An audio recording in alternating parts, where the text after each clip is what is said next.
What I'm starting to realize is that in this program, a lot of people in here got smooth moves. Um, but I don't think it's a good thing. Like, it's not good smooth moves. They're smooth moves that are problematic. And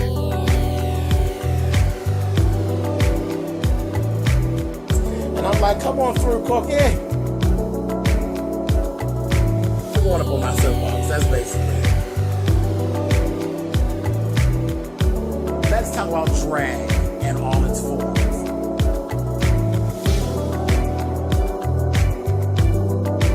What, Cookie?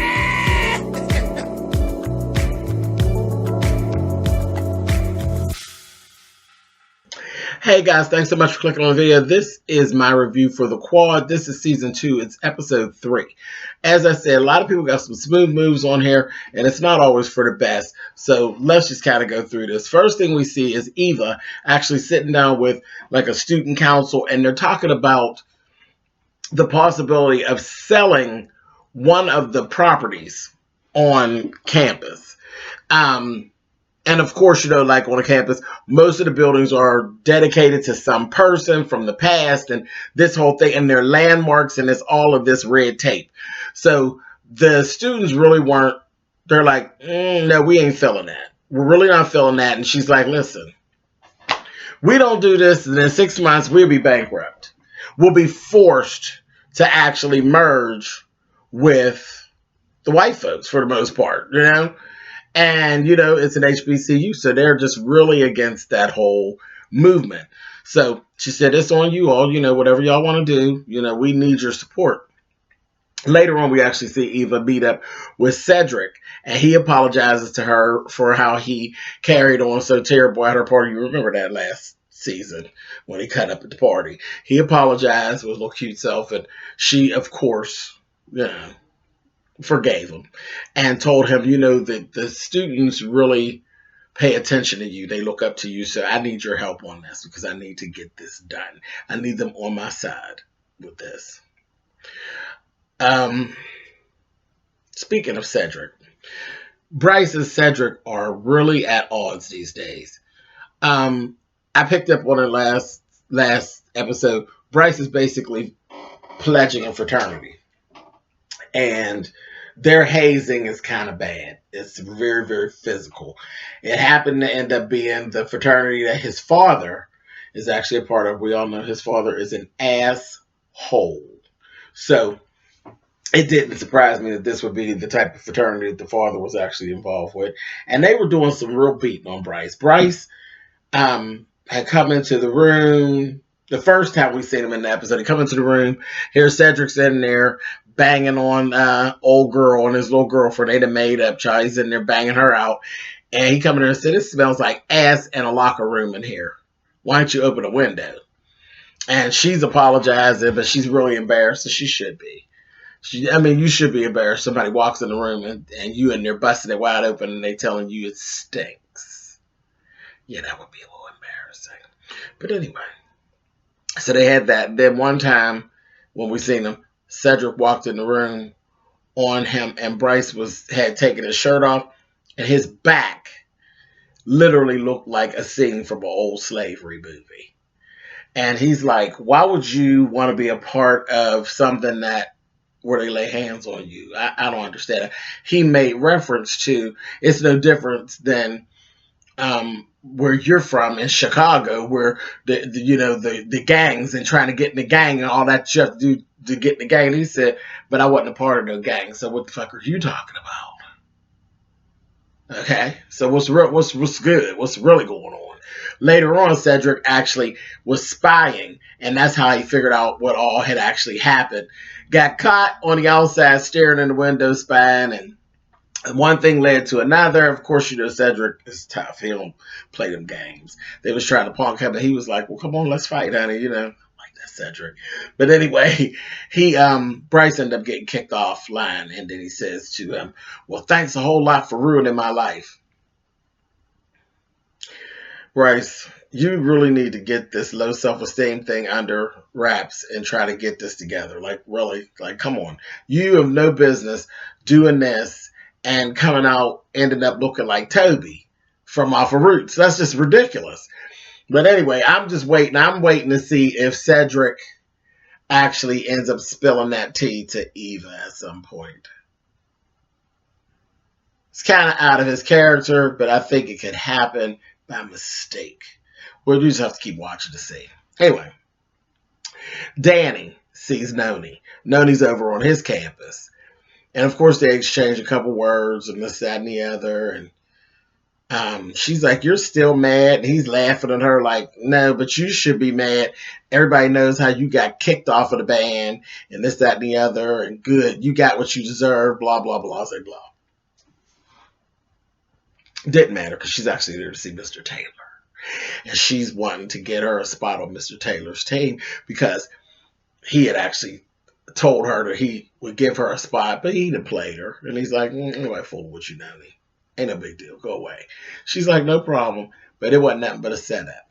She actually had got close enough to him. She had a little mechanism on her phone. She cloned his phone and got all this information off his phone. Here, she was actually sent there by Mr. Diamond to actually do that. I said, "Oh, Mr. Diamond, that's so shady." But he sent her over there. She didn't get all the information that he wanted.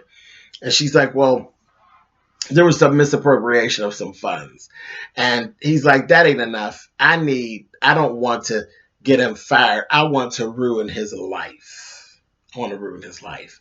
Later on, we see Noni go back at him again, and she's talking to him about getting on the team and that, and she's reeling him in. And Danny's in the wing, and he catches hold to it. He sees her, and he's like, "Uh-huh." Danny takes himself. He just sat at her. Goes back to Mr. Diamond and tells him, you owe me an apology because you know that she did it. You know that I didn't double cross you. You know that she's guilty, but you're so evil about things that you don't even see it. So he did apologize. He apologized to Danny. And then Danny told him, he said, "And then you're so stubborn that you're going to have yourself looking a fool out in these streets. You got her snooping around and carrying on, and there's not going to be but a little bit of time before they catch on to her. And you're going to be looking like a fool out in these streets." I said, "Ooh, ooh." So I don't know what Mr. Diamond's going to do from there, but yeah, it's messy. Anyway, let's swing on back over. Okay, so Carlton and Eva have a run-in. He's upset at her about even speaking to the student council and the student body in general about the financial problems and the fiscal information of the school with the students. And of course, they don't see eye to eye, as they never do. And that was it. They go on, they break ways. He's not feeling what she's saying and all of that. They break ways. Then we see the coach. The coach has this whole run-in with this thug that comes in. There's like him and like 3 other people. And he basically threatens him. His name was Ramil. Threatens him about some money that he supposedly owes him. He's like, instead of it being $15,000, it's going to be up to $20,000 that you owe. And if you don't get us our money he said I had 30 days to do it. He's like, "Yeah, well, that date's been moved up to the 20th. So they moved the date, moved the amount, and threatened to go past his daughter's school. He's like, "You know what? Let me tell you something. The next time you threaten my kids, it's going to be a problem. Don't threaten my goddamn kids because somebody's going to die, but it's going to be you. And I ain't playing." I said, "All right." And so they had that whole little issue. The next thing you know, we see the coach go to the kids' mother. He goes to the kids because remember the kids don't live with him. They stay with their mother because they're separated. He went and got the girls. And here we found out that the debt is actually the mother's debt. This bitch got a gambling Jones. And it's bad. It's bad. He told her, "You need to get you some help." They then added $5,000 more to what I'm already paying off for you to try to keep you out of trouble. And they threatening my kids, and I ain't having it. Took her kids, and she was out there. Girl. He said, "Don't you see? Let your kids see you acting no fool out here. I'm gonna flatten your ass out." I'm taking them, and that's all there's to it. Your gambling ass, fucking gambling bitch. Took the girls, and he went on. We did see later in the program that Ramil and that knows that he actually has the girls, so his life is pretty much in a little shambles. That's a mess. That's like a whole, and it was weird because I kept saying, he don't seem like the gambling type. Here's this stinking bitch. Anyway, okay, so let's talk about Madison. Madison and Sydney. Now they ain't seeing eye to eye. Okay, Sydney was doing more hanging out with you all know the other black girl, the little girl that works, the journalist chick. And she's a little loose, and as loose as Sydney can be, she's learned her lesson about being a female and just being out there like that. Well, Madison's on some old hoe type, thought type shit. They went to a party together.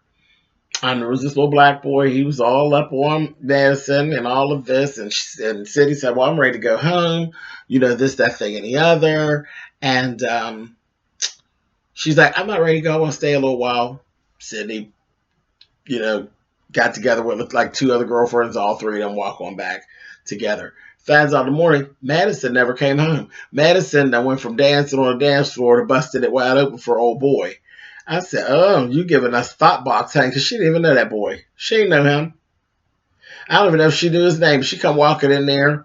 Sydney told her, what are you doing? This, that, thing, and the other. And honey, she got to getting all smart and all sassy with Sydney and said, I don't know about this new Sydney, all judgmental and this, that, and the other. She's like, what happened to me? Like, are you serious? She's like, did I just waste my time being worried about you? Honey, she got all smart with her that went on down to the little journalist chick's room to, can I crash here? But I said, girl, you were coming off like a little slut, honey. And you're getting mad because somebody's calling you on it. That same party, Bo John got drunk and punched this boy out. Just punched his ass out. And him and the girl, he likes the little journalist girl. She was getting all smart. And they're like, you got enough to drink. Okay. Give us a drink. There's this other guy that's actually coming to the school, and Bo John's like, he coming from my spot, and I ain't having it. So he got all that going on. Nothing real big. We'll go into that more as we go forward. Last couple things. Eva is sealing a deal. They get a deal, $5 million, okay, for this building.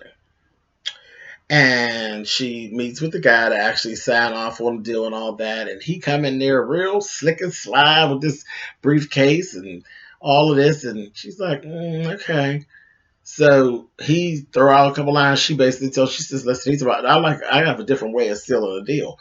She like, yeah, okay. What are you talking about? So he's saying something. She told him, wait, let me tell you something. Now, though I love this school and I love this job, and if I didn't get this deal done with you as an investor, in 6 months I may not have a job, but that's okay. Because the one thing I'm not going to do is I'm not getting ready to sleep with your little short, sawed off, raunchy little ass about no amount of money, period. And he basically tells her it wasn't even about you sleeping with me, this, and the other. There's no sex involved. I just have a different way of closing the deal, this, that, and the other. So she's like, well, just out of curiosity, what's going on? So she looks down in the briefcase. She's like, is that for me or is that for you? He's like, oh, no, it's for me. She said, okay, go ahead. So she puts her pride to the side, honey. And he goes back there, baby. He is a stone cold freak, baby. He bring his little, and he is little. He about as tall as an iron. Brings his little ass out here dressed in this baby's onesie, honey, and got a bottle and a big old thing of baby food, honey, and he goo-gooing and gaga and wanting her to feed him. Now, she's sitting over there with this badass white black dress on. Eva's old shark bitch.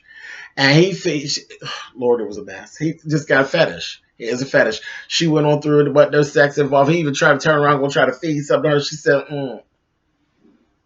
freak ass motherfucker. Get on. She did it, closed the deal and all of that. Next thing we see of Eva is like the last thing. There's this letter that comes in. Figure we're out of the woods. there's this letter that comes, and it got a little weird for me. Y'all tell me what y'all got out of this scene in the at the ending.